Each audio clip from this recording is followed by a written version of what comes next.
За үхрийн асценденттай үхрийн мандалттай хүмүүсийн 12 дугаар сарын уянсгал ямар яхаг харцгаая. Үхрийн асцендентийг эрхшээгч суугар гараг нь одоогоор Мөмийн орд буюу 8 дугаар хаус дээр зочилсон байна. За 8 дугаар хаус нь бол залхуурлын хаус юм аа. Өөрийн асцендент таны өөрийг чинь илтгэх асценденттай чухал аспект үүсгэдэг учраас өөрийгөө юу хийж байгааг мэдэхгүй эсвэл ямар нэгэн зүйлсийг хэтрүүлж хийгээд ч юм уу эсвэл ямар нэгэн зүйлийг хийхээс бүр ингээд залхуураад ч юм уу өөрийгөө жоохон контролдож чадахгүй байх жишээний өдөр тутмын жижиг сажиг рутинд анхаарч чадахгүй жоохон хүн хэцүү байдалтай байж магадгүй юм аа. За өөр тохиолдолд зарим үхрийн асценденттай хүмүүс стресстэй байгаа эсвэл ямар нэгэн жоохон дарамт шахалт эсвэл жоохон сэтгэл санааны хямралд ороод ямар нэгэн зүйлд жижиг сажиг зүйлд ч юм уу юунд ч хамаагүй нэг санаа зовнилтой байгаа үе бас байж болно.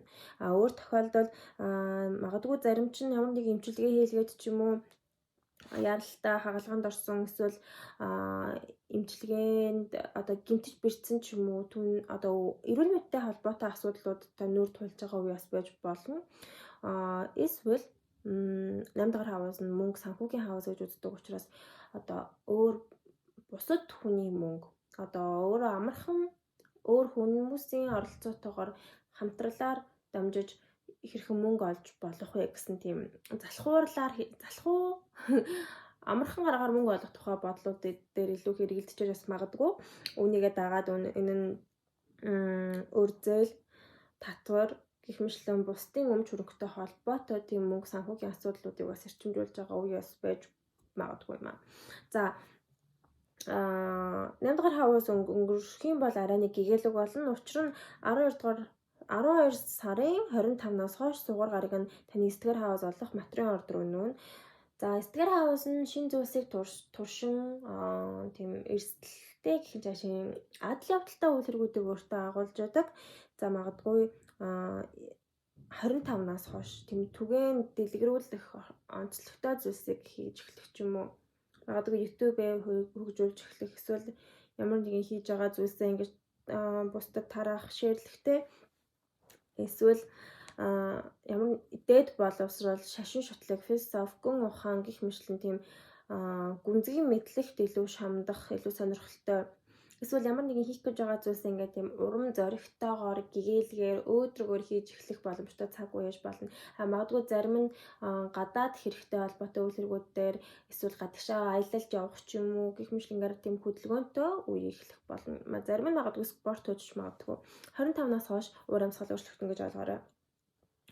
За 12 дугаар сарын аспектуудыг детальчилж харах юм бол за 8-аас 14-ний хооронд South Node буюу өмнөд Английн нөлөө орж ирнэ. Тэгэхээр 8-аас 14-ний хооронд баг зэргийн өөрийгөө голсон эсвэл жоохон дотгошоогоо жоохон гутарсан мэдрэмж төрж танд төрж магадгүй. Энэ үед өөрийнхөө одоо хуучин эсвэл гадаа төрхөө ч юм уу эрүүл мэндээ ч юм уу ямар нэгэн өөрийн зуршлыг ямар нэгэн байдлаар голоод одоо шинээр хийх хүсээд ч юм уу өөр хийд зүйлсээ цэгцлэх ч юм уу ямар нэгэн зүйлсийг тавьж явуулаад одоо чимээгүй одоо хүнтэй уулзахыг хүсэхгүй нийгэм шихийг хүсэхгүй гэртээ жоохон бүггийг хүсэх гэх мэтлэнгээр бас нөлөөж болно. Энэ үед жоохон сэтгэл санаагаа жоохон цэгцлэх уур амьсгалтай байвал зүгээр байна. За залгуулад 18-аас 24-ний хооронд санчир гарагийн нөлөө орж ирнэ. Тэгээ санчир гарагийн нөлөө нь бол танаас төвчээр шаардах болно.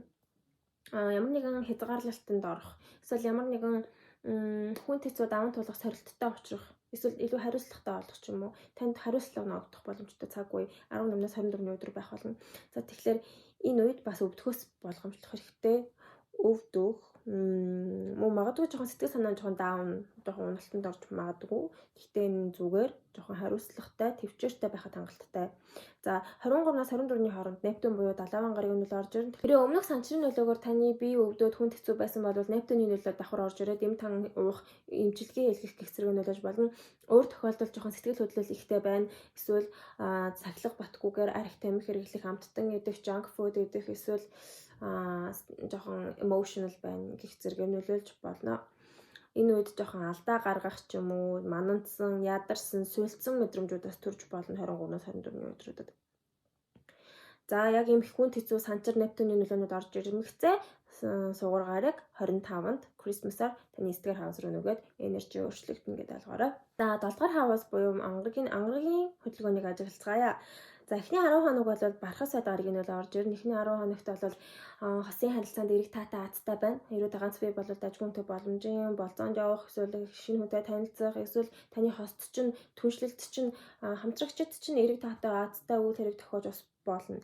Эсвэл энэ үед танд тааламжтай, эрэг боломжийн, танд ашигтай тийм гэрээ хэлцээр хийх, эсвэл хүмүүстэй уулзах, эсвэл тэрэ та харилцааны үйл хэрэг гэдэг бол зочин ихсэх ч юм уу те клиент ихсэх нэг харилцаанд өргөжин тэлэх эргээр гэтээ тэр нь тийм таатай үе эхний 10 хоног байна. 7 дугаар хавсан сэдвийн хүрээнд. За залгуулад 2-аас 11, 3-аас 14-ний хооронд бол санчир гариг нь бол орж ирнэ. За энэ бол хосын харилцаа болон гэрээ хэлцээр түншлэлийн ялгаа нэг харилцаанд холдон салах, хүн дээрх нөлөөгөр нөлөөлнө. Харилцаа нь хүйтэн хөндөй болж магадгүй. Энэ нэг харилцаа таны хосож болно, нөхөр чинь эхнэр чинь байж болно. Эсвэл зүгээр таньдаг хүн байж болно, найз чинь шиж болно. Зүгээр ажлын хамтрагч нь бас байж болно. Хүн шиж болно. Хэрвээ ямар нэгэн харилцаагаа дуусгая гэж бодож байсан бол энэ 2-оос 14-ний хоорондох өдрүүдээр салахад тохиромжтой харилцаагаа цэгцлэхэд тохиромжтой. Хэрвээ салахыг хүсгүй байгаа бол энэ үед хостойгоо болгоомжтой харьцаарай гэж зөвлөё. За 9-ээс 12-ны өдрүүдэд Уранус буюу Тэнгэрийн гариг нь бол орж ирнэ. Тэгэхээр энэ үед бол гинтийн балиар хин нэгэнтэй уулзах, эсвэл гинтийн балиар хин нэгэнтэй салах. Гэх юм шиг ингээд ямар нэг харилцаанд тийм surprise барин гинтийн банины төлөвлөгөөний дагуу бус байх болно. За 12-наас 15-ны өдрүүдэд Нептуны нөлөө орж ирнэ. Тэгэхээр 12-наас 15-ны өдрүүдэд таны түнш чинь өвдөж им тан хэрэглэх. Эсвэл та хүмүүстэй уулзаж наргиж цэнгэх, мансуурах те архитэн согтуурах гэх мэтлэнгээр нөлөөлж болно. За хэрвээ 12-наас 15-ны өдрүүдэд тэрвээ шинэ хүнтэй уулзж байгаа, гэрээ хэлцээр хийх гэж байгаа бол хийхгүй байхыг зөвлөе. Учир нь Нептун нь манандсан нөлөөтэй учраас тухайн хүн таныг хурам эхлэх, луурдах эрсдэлтэй. Эсвэл өнөхөр шинэ хүнтэй танилцаад гэрээ хэлцээр хийх тэм нөхцөл байдал үүсэх юм бол энэ үед шууд тухайн хүнд итгэлгүйгээр сайтар ажиглах цагийг өөртөө олгоорой гэж зөвлөё. За 10 дахь хавс буюу ажил мэргэжлийн сэдвийн урамсгалыг харцгаая. За 20-наас 11-ний хооронд бууд гариг нь бол орж ирнэ. Мөн шинэ жилийн үеэр 27-наас 1 сарын 2-ын хооронд бууд гариг нөлөө орж ирнэ. За эхний 10 хоног, сүүлийн нэг хэд хоног бас 5 хоног бууд гариг нөлөө орж ирнэ гэдэг нь ажил мэргэжлийн сэдвийн хүрээнд завгүй мэдээлэлтэй харьцах, мэдээлэл түгээх, эсвэл хүмүүстэй харилцах, эсвэл наашчаас явах, аяллалын урамсгалтай хөдөлгөөнтэй толгойгоо ажилуулсан, оюуны энергихээр шаардсан үеуд байх болно. Эхлэл болон төгсгөл үеэр нь. За 2-наас 14-ний хооронд бол ангар гаригийн нөлөөс давхар орж иж байгаа. Тэгэхээр энэ үед нь бол энэ нь бууд гаригийн нөлөөтэй хамт орж иж байгаа учраас толгойгоо ажилуулаад завгүйч байгаа. Тэгсээр ангар гариг хүртэл ингээд оюуны энергийн хувьд ч хөдөлгөөнтэй, бие махбодын энергийн хувьд ч хөдөлгөөнтэй завгүй үе болох болно. Эсвэл ажил мэргэжлийн сэдвийн хүрээнд таны ажлын газар чинь өрсөлдөөн ихтэй байж болно. Эсвэл ажлын газар чинь чимээгүй биш, 50 биш юм маргалдаантай ч юм уу те. Эсвэл засвар хийж байгаа ч юм уу, ямар нэгэн шалтгаанаар тийм ассан энергитэй байх болно.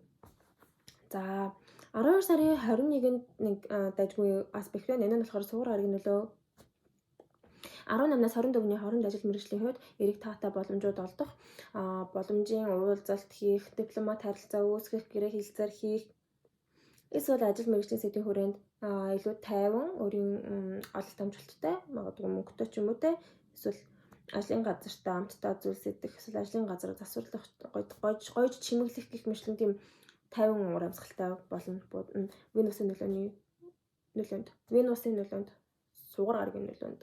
За 4-р хавс буюу гэр бүл оршин суудаг газрыг нарны нөлөөгөөр харьцгаая. За 13-наас 21-ний өдрүүдэд санчир гаригийн нөлөө орж ирнэ. Энэ нь гэр бүлийн гишүүн өвдөх ч юм уу, эсвэл гэр бүлд ямар нэгэн та одоо өрхийн тэргуун мэт хариуцлагатай үүрэг рол танд ногдох боломжтой үе байна 13-наас 21-ний өдрүүдэд. Эсвэл гэр бүлийн гишүүдтэйгээ харилцаа нь хөвгтөн хөндөй, жоохон хүнд саад бэрхшээлтэй, баг зэргийн сорилттой цаг үе хэд хоног болж өнгөрч магадгүй. За 19-наас 21-ний хооронд санчрын нөлөөтэй ингээд залгуулад ижил цаг хугацаанд 70,000 гариг нь болоо орж ирснээр гэр бүлийн гишүүн хэрэг өвдөжсэн бол эмчилгээ хийлгэж эм тан уух гэх зэрэгнүүд болно. Өөр тохиолдолд гэртээ тарихтан согтурах байх.